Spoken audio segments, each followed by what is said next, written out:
প্রিয় দেশবাসী, আমি জানি আগামী জাতীয় নির্বাচন কখন হবে সে বিষয়ে সিদ্ধান্ত জানার জন্য রাজনৈতিক দল ও জনগণের মধ্যে বিপুল আগ্রহ রয়েছে।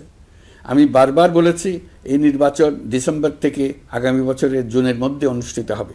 এই সময়ের মধ্যে দেশের নির্বাচন উপযোগী পরিবেশ সৃষ্টির জন্য যা যা করার দরকার সরকার তাই করছে।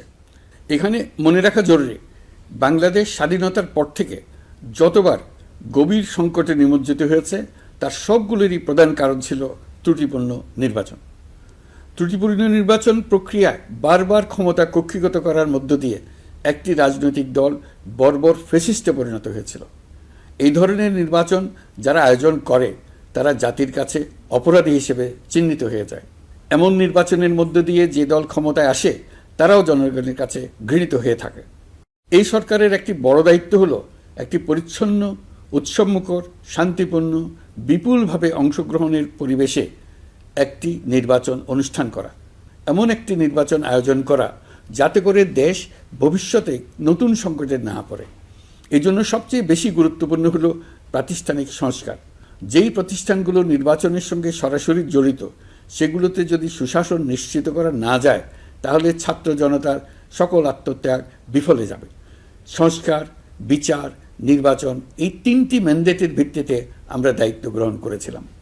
সেই বিবেচনায় আগামী রোজার ঈদের মধ্যে সংস্কার ও বিচারের বিষয়ে আমরা একটি গ্রহণযোগ্য জায়গায় পৌঁছতে পারব বলে বিশ্বাস করি।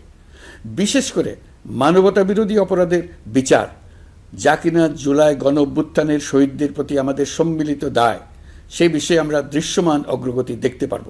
এতে আমাদের উপর আপনাদের অর্পিত ম্যান্ডেট ন্যূনতম হলেও বাস্তবায়ন করে যেতে পারব।